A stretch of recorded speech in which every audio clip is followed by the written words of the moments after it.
আল্লাহ পাক রব্বুল আলামিনের দরবারে লাখ কোটি সুজুদ। যে মহান রব্বুল আলামিন আমাদেরকে দীর্ঘ 1 মাস সিয়াম সাধনা করার তৌফিক দান করেছে। এই মাস আমরা পেয়েছি, এই মাসকে আমরা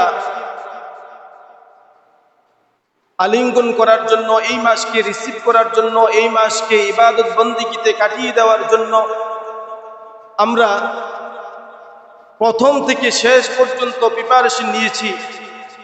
এখন এই মাসটিকে আমরা কিভাবে পালন করব, কিভাবে আমরা এই মাসটিকে অতিবাহিত করব, দেখতে দেখতে কিন্তু আমাদের মাস থেকে 12টি রোজা চলে গিয়েছে। আজকে 13 রমজান। বলেন না আলহামদুলিল্লাহ। মানুষের হায়াত কিন্তু একেবারেই কম।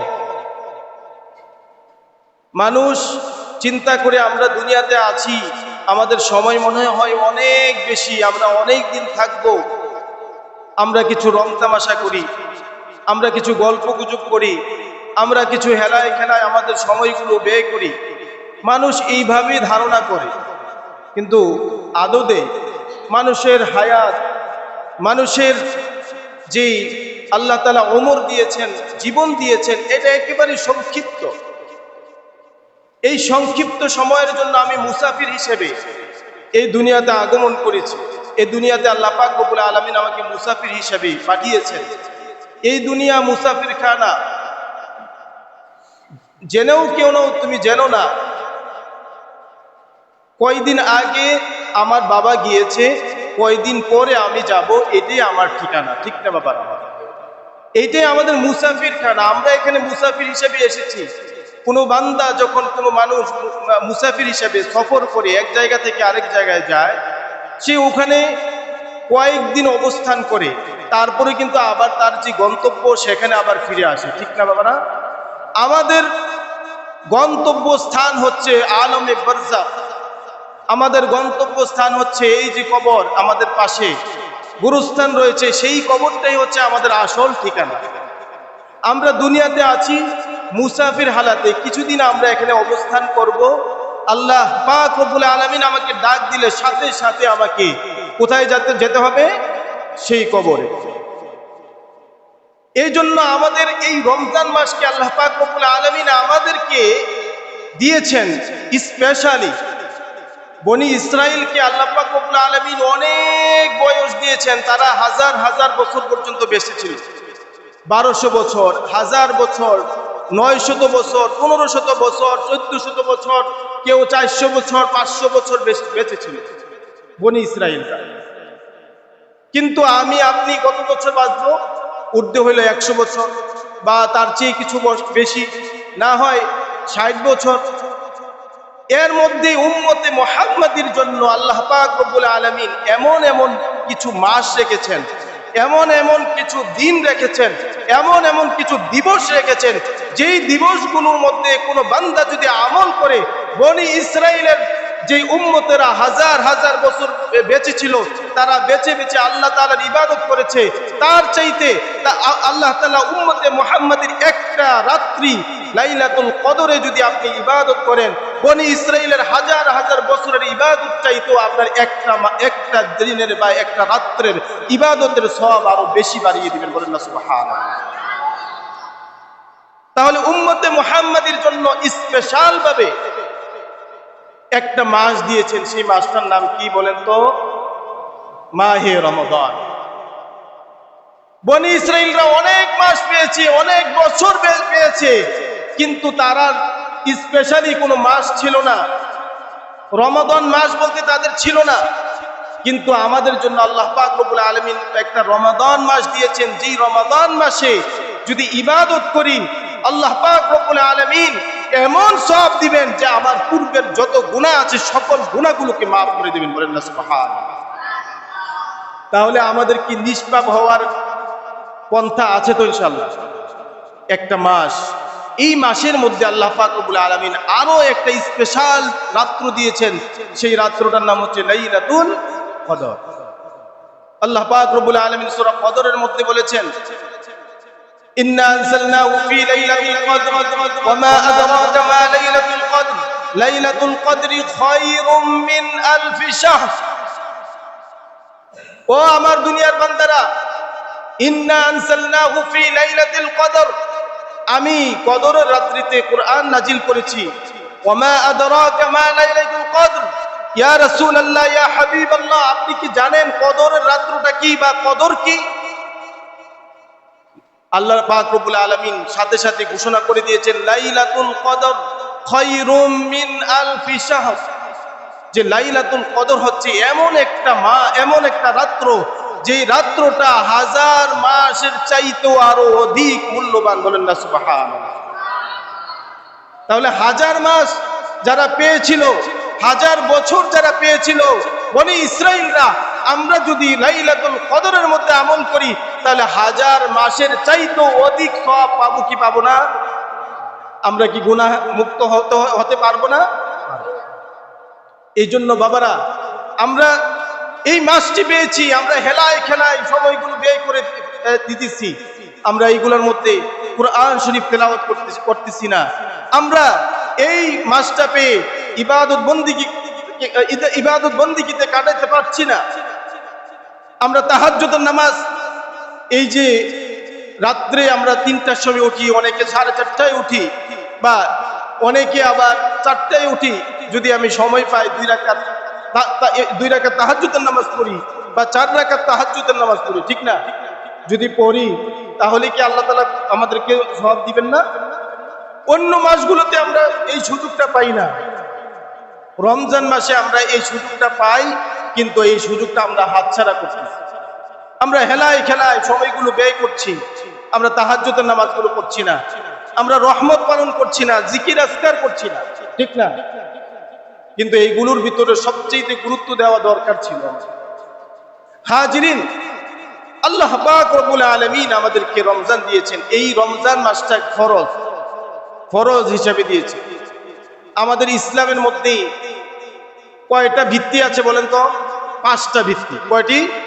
ইসলামের খুঁটি কয়টি? 5টা। আমার নূর নবীজি সাল্লাল্লাহু আলাইহি ওয়াসাল্লাম এই ইসলামের মূল 5টি তিনি হাদিসের মাধ্যমে বলে দিয়েছেন। আবু হুরায়রা রাদিয়াল্লাহু তাআলা আনহু বুখারী শরীফে এই হাদিসটি বর্ণনা করেছেন। قال رسول الله صلى الله عليه وسلم بني الاسلام على 5। ইসলামের বুনিয়াদ বা ইসলামের খুঁটি কয়টি? 5টি। 5 মানে কি? 5। বুনিয়াল ইসলাম, ইসলামের খুঁটি, আলা 5, কয়টির উপরে? 5টির উপরে। শাহাদাতি আল্লাহ ইলাহা ইল্লাল্লাহ ওয়া আন্না মুহাম্মাদার রাসূলুল্লাহ সাল্লাল্লাহু আলাইহি ওয়াসাল্লাম। 1 নাম্বার হচ্ছে কালিমা শাহাদাত। কালিমা শাহাদাত কি? লা ইলাহা ইল্লাল্লাহ মুহাম্মাদুর রাসূলুল্লাহ সাল্লাল্লাহু আলাইহি ওয়াসাল্লাম। 1 নাম্বার হচ্ছে ঈমান আনতে হবে। কার প্রতি? সাক্ষ্য দিতে হবে আমি আমার আল্লাহ ছাড়া আর কোনো মাবুদ নাই, হযরত মুহাম্মদুর রাসূলুল্লাহ সাল্লাল্লাহু আলাইহি ওয়াসাল্লাম আল্লাহ তাআলার প্রেরিত রাসূল। যদি এই সাক্ষ্য আপনি না দিতে পারেন তাহলে তো আপনি মুসলমানই না, ঠিক না? এই জন্য বলছে প্রথম যে ফিলারটা, প্রথম যে আমার স্তম্ভ, প্রথম যে ভিত্তিটা, সেটাই হচ্ছে কালিমা। সেটাই কি? কালিমা। ওয়া আন্না মুহাম্মাদার রাসূলুল্লাহ ওয়া তুকিমাস সালাত। দ্বিতীয় যে স্টেপটা, দ্বিতীয় যে ভিত্তিটা, সেটা হচ্ছে নামাজ। নামাজ কায়েম করতে হবে, নামাজ প্রতিষ্ঠা করতে হবে, নামাজ সমাজের মধ্যে মানুষের কাছে কাছে গিয়ে নামাজের জন্য তালকিন করতে হবে, নামাজের দিকে মানুষকে ধাবিত করতে হবে। এটার নাম হচ্ছে ওয়া তুকিমাস সালাত, নামাজ প্রতিষ্ঠা করতে হবে। ওয়া তুতিয়াজ যাকাত, তৃতীয় স্টেপ যেটা আছে, যে তৃতীয় যে ভিত্তিটা আছে, সেটার নাম হচ্ছে যাকাত আদায় করা। আমাদের সমাজের মধ্যে যখন যাকাতের কথা আসে বা যাকাতের কথা কোনো আলেম মানে আলোচনা করে, তখন মানুষের মধ্যে একটু কেমন জানি মনটা বেজার হয়ে যায়। না বাবা, এটা আপনার উপরে ফরজ। নামাজ যেমনি ভাবে ফরজ, রোজা যেমনি ভাবে ফরজ, কালিমা যেমনি ভাবে ফরজ, ঠিক তদ্রুপ আপনার উপরে যাকাতটাও ফরজ, ঠিক না বাবারা? কিন্তু আপনারা যাকাত, যখন যাকাতের কথা বলে যে হায় হায় এত টাকা আমরা কিভাবে দিব, যাকাত আপনি এত টাকা ইনকাম করেছেন, যাকাত শব্দের অর্থ হচ্ছে আপনাকে পবিত্র করা। কি থেকে? আপনি যে এতগুলো টাকা পয়সা ইনকাম করেছেন, আপনি যে আপনার ছেলে সন্তান স্ত্রী পুত্রদের এত সুস্থ হায়াতের মধ্যে আছেন, এগুলো আল্লাহ পাক রব্বুল আলামিন আপনাকে দিয়েছেন যাতে করে আপনার মাল সম্পদগুলো পবিত্র হয়ে যায়। যার কারণে এই যাকাতের ব্যবস্থা আল্লাহ তাআলা করে দিয়েছেন। বলেন না সুবহানাল্লাহ। যাকাত আরেকটা শব্দ অর্থ হচ্ছে বৃদ্ধি পাওয়া। আপনি যখন যাকাত দিবেন তখন আল্লাহ পাক রব্বুল আলামিন আপনার মালের মধ্যে ধনের মধ্যে আরো বৃদ্ধি করে দিবে। বলেন না সুবহানাল্লাহ। এই জন্য বলা হয়েছে কদ আফলাহা মান তাযাক্কা। মানুষকে আল্লাহ পাক রব্বুল আলামিন পবিত্র করেন একটা অর্থ, আরেকটা অর্থ হচ্ছে বৃদ্ধি করে দেন। বলেন না সুবহানাল্লাহ। তাহলে যাকাত দেওয়ার দরকার আছে কিনা? ইসলামের তৃতীয় স্তম্ভ হচ্ছে যাকাত আদায় করা। বলেন না সুবহানাল্লাহ। ওয়া তাসুমা রমাদান, চতুর্থ যেই ভিত্তি সেটা হচ্ছে রমজানের রোজা রাখা। বলেন না সুবহানাল্লাহ। ওয়া তাসুমা রমাদান ওয়া তাহুজ্জাল বাইতা মান ইসতাতা'তা ইলাইহি সাবিলা, পঞ্চম যেই ভিত্তিটা সেটা হচ্ছে যদি আপনি সামর্থ্যবান হন, যদি আপনার টাকা পয়সা থাকে, যদি আপনার অর্থ সম্পদ থাকে, যদি আপনি শরীরে সকলে সুস্থ হায়াত থাকে, তখন আপনার উপর কি কাবা শরীফের জিয়ারত করা, কাবা শরীফ তাওয়াফ করা, আমার নূর নবীজি সাল্লাল্লাহু আলাইহি ওয়াসাল্লামের রওজা আতহার জিয়ারত করা আপনার উপর ফরজ। বলেন না সুবহানাল্লাহ। এই পাঁচটি হচ্ছে ইসলামের স্তম্ভ। এখানে রোজা আছে কিনা? এই রোজা আমাদেরকে আল্লাহ পাক রব্বুল আলামিন ফরজ হিসেবে দিয়েছেন। একটা মাস আমাকে সিয়াম সাধনা করতে হবে, একটা মাস আমাকে আত্মশুদ্ধি করতে হবে, আল্লাহ পাক রব্বুল আলামিনকে ভয় করতে হবে। আল্লাহ পাক রব্বুল আলামিনকে ভয় করে করে করে করে আমি আল্লাহ তাআলার ইবাদত বন্দেগী করব। এই জন্য আল্লাহ পাক রব্বুল আলামিন আমাদেরকে এই রমজানুল মুবারক দিয়েছেন। বলেন না সুবহানাল্লাহ। এখন এই রমজান আমরা যে রাখতেছি, হাদিস শরীফে এসেছে আসিয়ামু জুন্নাহ, আসিয়ামু জুন্নাহ। রোজা হচ্ছে ডাল স্বরূপ। রোজা কি স্বরূপ? আরেকটু বলেন, রোজা কি স্বরূপ? ডাল স্বরূপ। এখন আপনি বলবেন যে হুজুর রোজা ডাল স্বরূপ কিভাবে? এটা আমরা তো দেখতেছি না। আরে ভাই, রোজাটা আপনাকে ঢাল হিসাবে কাজ করবে। যখন আপনাকে হাসরের ময়দানে আপনার আমলগুলো আপনার সংকীর্ণ হয়ে যাবে, কম হবে, তখন রোজা এসে আপনাকে ঢাল হিসাবে দাঁড়াবে। ও আল্লাহ, এই বান্দা সারা রাত্র ব্যাপী সে কিয়ামুল লাইল আদায় করেছিল, কিয়ামুল লাইল তাহাজ্জুদের নামাজ এবং তারাবির নামাজ পড়েছিল। ও আল্লাহ, তারপরে দিনের বেলায় আমি এই রোজা তারা পালন করেছিল, আমার সিয়াম তারা আদায় করেছিল। ও আল্লাহ, আমি আজকে এই বান্দার জন্য ডাল হিসেবে, আমি আজকে তার জন্য খুঁটি হিসেবে দাঁড়িয়ে গেলাম। আল্লাহ, তার জন্য আপনি সুপারিশ করে দেন। আল্লাহ, তার জন্য তাকে মাফ করে দেন। আমি রোজা তার জন্য সুপারিশ করলাম। বলেন না সুবহানাল্লাহ। এটা হচ্ছে ডাল। ডাল হয়ে দাঁড়াবে হাসরের ময়দানে। রোজা আপনার জন্য সামনে দাঁড়িয়ে যাবে যে ও আমার রোজাদার বান্দা, তুমি আমার কাছে আসো, আমাকে তুমি হেফাজত করেছিলে, তুমি রোজার কোন হেফাজত করার কারণে আমি আজকে তোমার জন্য সুপারিশ করলাম। হাসরের ময়দানে যখন এই সুপারিশ আপনাকে করবে এই রোজা, তখন আপনি বিনা হিসাবে জান্নাতি হয়ে যাবেন। বলেন না সুবহানাল্লাহ। তো রোজা রাখার দরকার আছে কিনা? সিয়াম রাখা দরকার আছে কিনা? হাজিরিন, সিয়ামকারীদের জন্য দুইটা সবচাইতে খুশির সংবাদ। ঈদের মতো আনন্দ রোজাদার ব্যক্তির জন্য রয়েছে। হাদিস শরীফেও এই কথাটা আল্লাহ রাসূল সাল্লাল্লাহু আলাইহি ওয়াসাল্লাম খুব চমৎকার ভাবে বলেছেন। লিসিয়ামি ফারহাতান, লিসিয়ামি ফারহাতান, রোজাদারদের জন্য দুইটা আনন্দের সময় রয়েছে, দুইটা আনন্দের সময়, খুশির সময় রয়েছে রোজাদারদের জন্য। একমাত্র স্পেশাল রোজাদারদের জন্য দুইটাই সবচেয়ে স্পেশাল আল্লাহ তাআলা দিয়েছেন রোজাদারদের জন্য। বেরোজগারদের জন্য এই দুইটা জিনিস দেন নাই। বলেন না সুবহানাল্লাহ। জানা দরকার আছে কিনা? এক নম্বর হচ্ছে ফারহাতুন হিনা ইফতির। রোজাদার যখন সারা দিন রোজা রাখে, মাগরিবের পর যখন তার কাছে নাজ নিয়ামত আসে, তার সামনে ফল আসে, তার সামনে ছোলা বুট যত কিছু আছে, ইফতার সামনে চলে আসে, সে বসে বসে ইফতারের জন্য অপেক্ষা করে। আল্লাহ পাক রব্বুল আলামিন বলেন, ও ফেরেশতারা তুমি যে দেখো এই বান্দারা কেন বসে আছে, সামনে এত সুন্দর সুন্দর খাবার পড়ে আছে, কিন্তু আমার এই বান্দারা খাচ্ছে না কেন, তুমি একটু লক্ষ্য করো। বলেন না সুবহানাল্লাহ। ফেরেশতা বলবে, ও আল্লাহ, সে খাবে কেন? সে তো আপনার জন্য, আপনার সাথে দেখা করার জন্য, আপনাকে ভালোবেসে, আপনাকে ভয় করে সারাদিন রোজা রেখেছে। আর এই ব্যক্তিটা এখন এই টাইমের দিকে, আজানের দিকে অপেক্ষা করতেছে, এই জন্য যাতে করে আল্লাহ পাক রব্বুল আলামিনের যে বিধান যে তুমি এই সময়ের আগে খাইতে পারবে না, এই জন্য আল্লাহ ওই বান্দাগুলো বসে আছে, এই জন্য বসে আছে। আল্লাহ বলবেন, এই জন্য বসে আছে? ও না না, আমি আল্লাহকে দেখার জন্য, আমি আল্লাহকে সাক্ষাৎ পাওয়ার জন্য ওই বান্দাটা আমার জন্য সে কি করতেছে, এই রোজাগুলো রাখতেছে। বলেন না সুবহানাল্লাহ। এই জন্য বলতেছে ফারহাতুন হিনা ইফতির, রোজাদারদের জন্য যখন তার সামনে এই যে এত সুন্দর ইফতার চলে আসছে, ওই সময় রোজাদারদের জন্য সবচেয়ে কি আনন্দের সময়। বলেন না সুবহানাল্লাহ।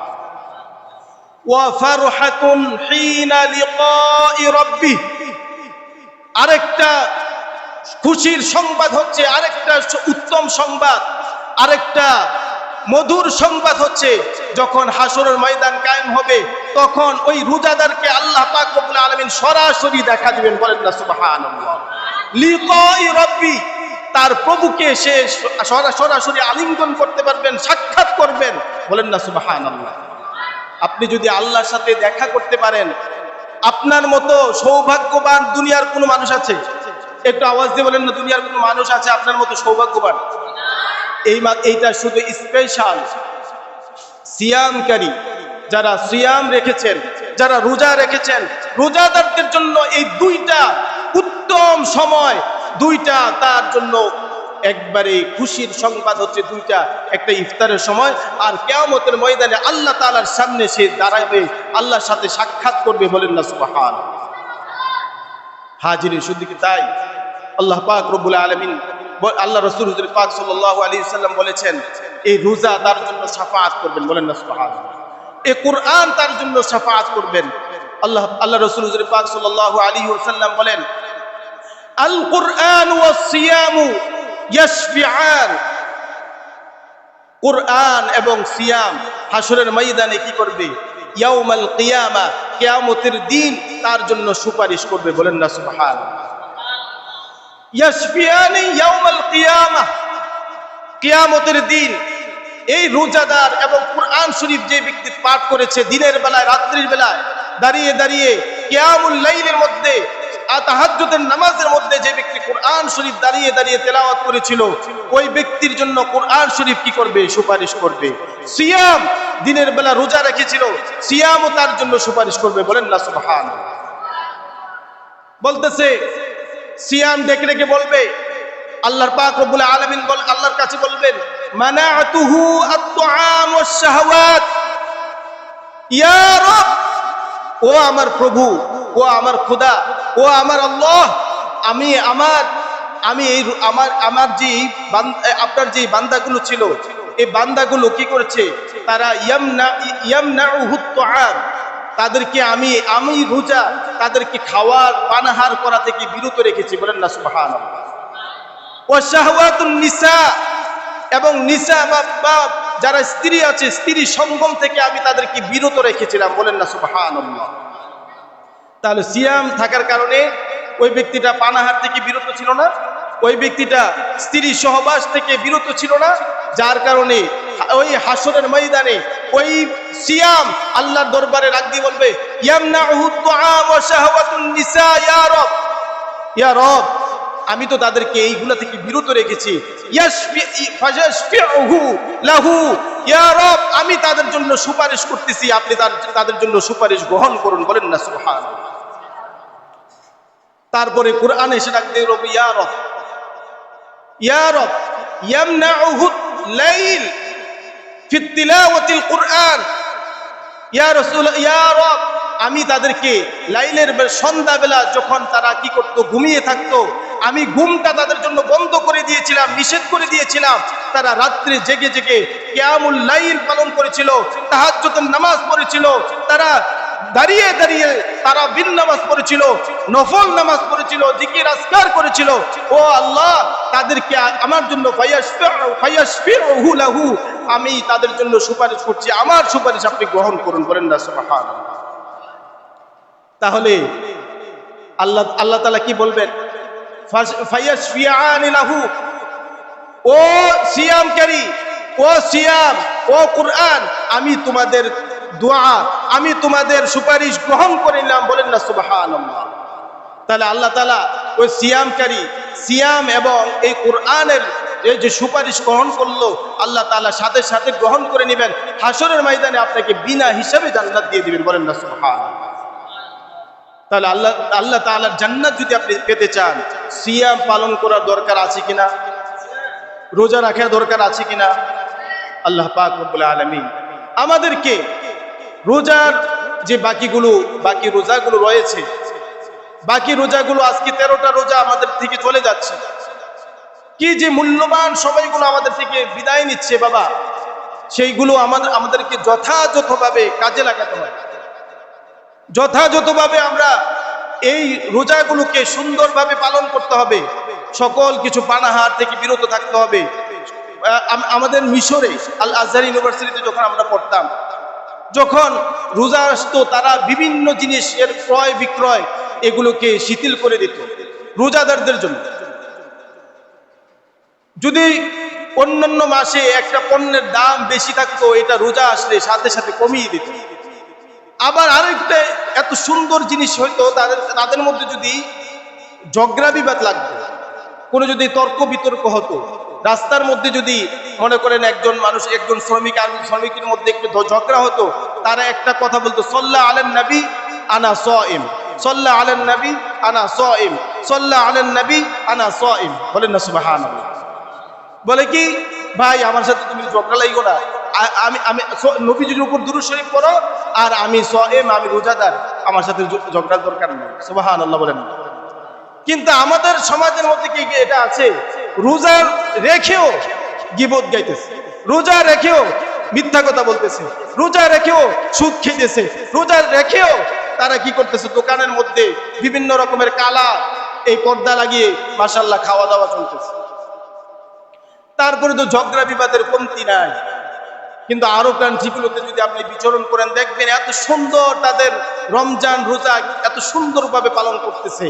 কিন্তু আমাদের এই যে দেশের মধ্যেও তো আমরা এইভাবে পালন করার একটা ব্যবস্থা করা দরকার, ঠিক না বাবার আমার? আমরা নিজেরা সচেতন হয়ে যাই, আমরা যদি আমাদের নিজেদের আত্মশুদ্ধি করে নেই, তাহলে আমরা সবাই ভালো হয়ে যাব, ঠিক না বাবারা? আল্লাহ পাক রব্বুল আলামিন আমাদের সবাইকে কবুল করে নে। সকলে বলে আমিন। ওয়া মা আলাইনা ইল্লাল বালাগ। আসসালামু আলাইকুম ওয়া রাহমাতুল্লাহি ওয়া বারাকাতুহু।